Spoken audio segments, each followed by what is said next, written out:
Hello everyone and welcome to today's video. We'll be unpacking an absolute masterpiece of a game played between two complete titans of chess, Vasily Ivanchuk and Garry Kasparov. This game was played in the first round of the 1991 Linares tournament, which is one of the greatest tournaments ever held in chess. Have a look at this lineup from the 1991 Linares. We have Anatoly Karpov, Vishy Anand, Garry Kasparov, Vasily Ivanchuk, Boris Gelfand, Gata Kamsky, John Nunn, Portich. Unbelievable lineup here. It's no wonder people viewed Linares as the most prestigious chess tournament that there was. And this particular game was played in round 1 and widely acclaimed by the entire chess world as being an absolute masterpiece. Let's dive into the game and unpack it with a modern view of the game. We have Ivanchuk with the white pieces and Garry is playing with the black pieces. Ivanchuk starts with e4. Kasparov goes for his trusty Sicilian defense with c5, knight f3, d6, and we have bishop to b5 check here, which is the start of the Moscow variation. It is very closely tied to the Rossolimo, except in the Rossolimo, Black has committed his knight to c6 and hasn't yet played d6. Whereas in this situation here, we have d6 committed and the knight is not on c6 already. So this is the Moscow variation. Kasparov plays knight d7. We have d4. White strikes in the center immediately, opening up the game. Knight f6, attacking white's pawn on e4. And white simply castles. And now in this position, Black played pawn takes d4. But it's important to note what happens with knight takes e4. You might be scratching your head here thinking, hang on, there's a free hanging pawn here in the center of the board. Can't I just pick that up? Well, the issue is that white here plays rook to e1 and black finds himself in a lot of trouble very quickly. Let's say, for example, he tries to cement his knight. White simply blows open the center of the board. Black has absolutely no development. He's very far away from getting developed. And he's actually pretty much toast here. He's strategically lost. So no player here in this position takes on e4. We instead have pawn takes d4, which was played in the game. And Chucky retakes the pawn with his queen, centralizing Her Majesty. We have a6, asking the question to the bishop. And we have an exchange. Black retakes the piece with his bishop. Bishop takes d7. And we have bishop to g5 here, putting some pressure on the knight. We have h6, an interesting move, not the most common in this position, provoking and asking the question of the bishop, what its intentions are. And Ivanchuk simply takes the knight, giving up his two bishops for two knights very early in the game.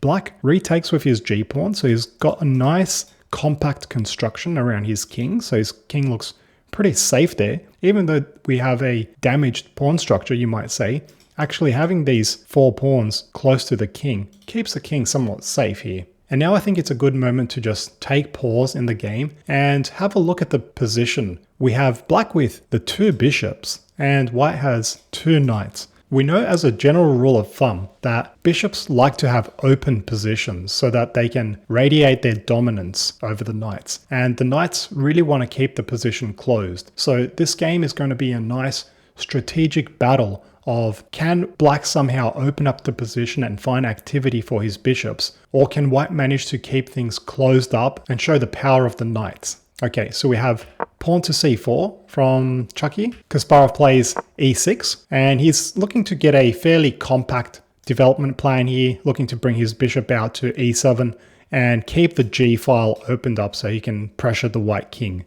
We have knight to c3. White is now fully mobilized. He is ready to get his rooks into the game.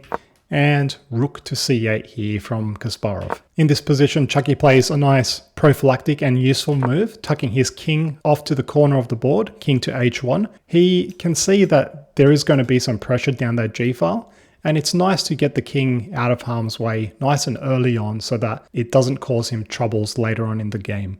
Here we have h5 from Kasparov. He is just looking to launch his pawn up the board and see if he can compromise white's structure there in front of the king. Kasparov is known as being one of the most ferocious attacking players in chess history, so he is not going to hold back. He is launching his forces up the board at his opponent. And in this position here, a nice move from Chucky. He plays a4, making any kind of queenside break from black very difficult, as that b5 square is now very nicely controlled by the white pieces. Black in some situations might have even wanted to potentially sacrifice a pawn to open up some lines and get some activity for his bishops. But Chucky is really looking to keep things nice and closed and prevent those two black bishops from getting any kind of meaningful activity and purpose in this game. Gary continues his crusade with that h-pawn, playing h4. He's now just one square away from causing some damage to the white structure. So Chucky plays h3 to prevent that pawn from further advancing. Now we have bishop to e7 from Kasparov, and Chucky further expands on the queen side with b4.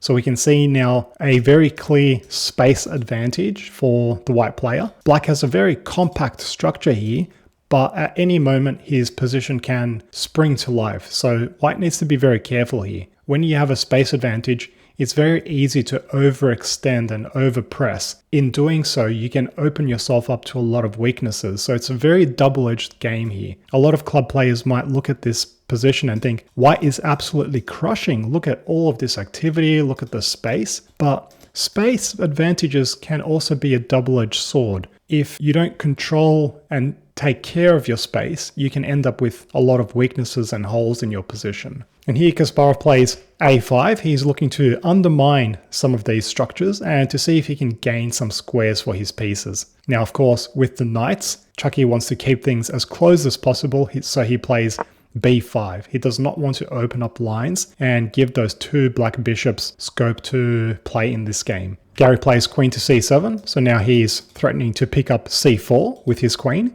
So we have knight to d2, guarding that c4 point.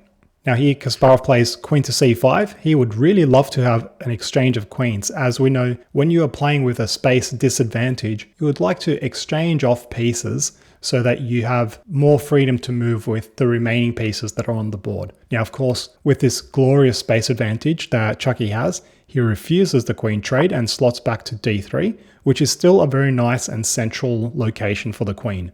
We have rook to ga with pressure now on g2, and swings his rook from a1 across to e1. And his idea is that he can potentially lift that rook and start getting active with it. Kasparov slides his queen across to g5 with a checkmate threat. So hello, something needs to be done about that. Vasily has no choice really but to prevent that by playing rook to g1. And we have now queen to f4, a interesting move, pressuring f2, which is currently undefended. And let's see how Ivanchuk defends that.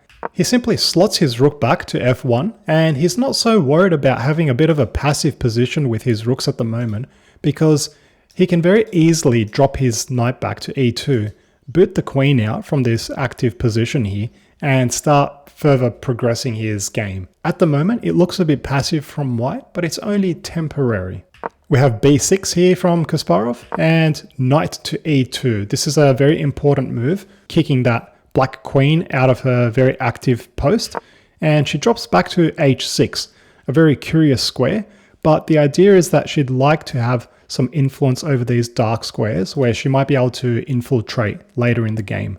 And now in this position here, we have the first of many brilliant moves in this game. Vasily plays a move that I don't think a lot of club players would really be brave enough to play. He plays pawn to c5, an absolutely incredible pawn sacrifice. We can see that this square c5 is very clearly completely in control by the black pieces. So what is his idea here? How can he just give away a pawn for free?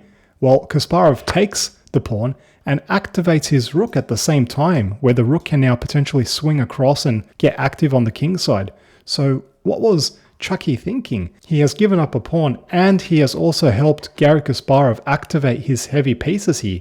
What is he thinking? Well, here is his idea. He now plays knight to c4, and we have pressure now on d6 and on b6 as well. And we can see that both of those points can't be guarded here.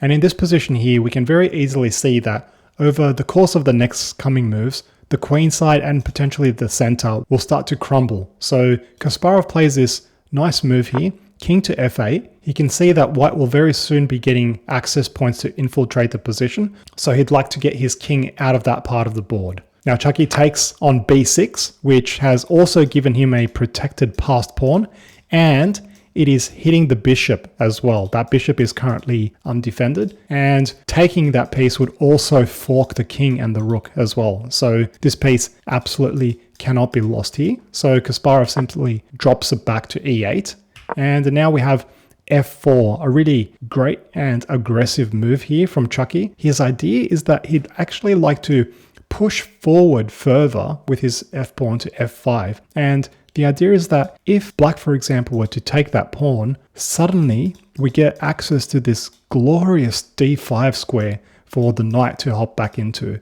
So there is absolutely a huge positional threat in this position of white advancing forward with his f-pawn. So that is why in this position here, Kasparov himself plays f5 to prevent that sequence from taking place. Chucky takes on f5, Kasparov retakes with his rook, and now white slides his rook across from f1 to c1. We can see that there's very little that black can do here to prevent the white pieces from starting to infiltrate on the queen side. That is why in this position in the game, Kasparov played king to g7. He can see that the white pieces are starting to infiltrate, so he wants to get his king out of harm's way from the action that's going to take place on that side of the board. So he plays king to g7. But let's just step back here and see, well, what would happen if black just tries to prevent that infiltration by instead playing rook to c5? There is a really cute move here that white plays, very unexpected. Have a look at this. Knight to c8.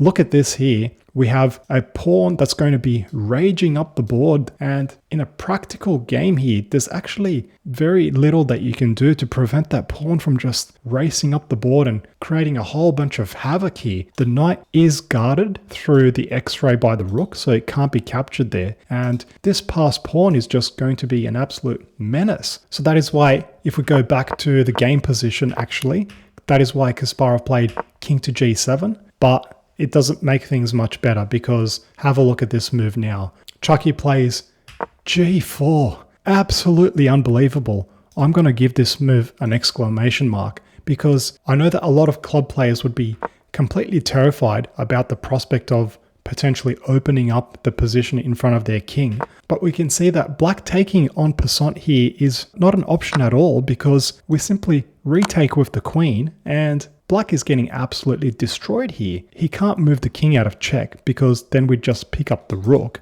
and he's just going to have to start sacrificing pieces. So he absolutely cannot take en passant here. So that is why instead we have rook to c5 from Kasparov. We have an exchange of the rooks, and now once again that move that we saw in the previous variation, knight to c8. Have a look at this. This knight is Rambo, first blood Rambo. He is behind enemy lines here, striking the bishop here that is unprotected, and paving the path forward for this pawn to just race forward. Have you ever seen such a devastating knight on the 8th rank here? We have bishop to f8. He has to save that bishop. And now have a look at this move here. Queen to d8. The white pieces are just infiltrating through the center of the board and on the queen side. The bishop is under attack, and we can see that there's nowhere safe for that bishop to go. So that piece is pretty much lost. And now in this position here, Kasparov finds a nice resourceful move to try to keep the game going. He plays queen to g6. He's looking to infiltrate onto e4, where he'd be checking the king and getting some activity with his queen. A nice try there from Kasparov. But now have a look at this fantastic move.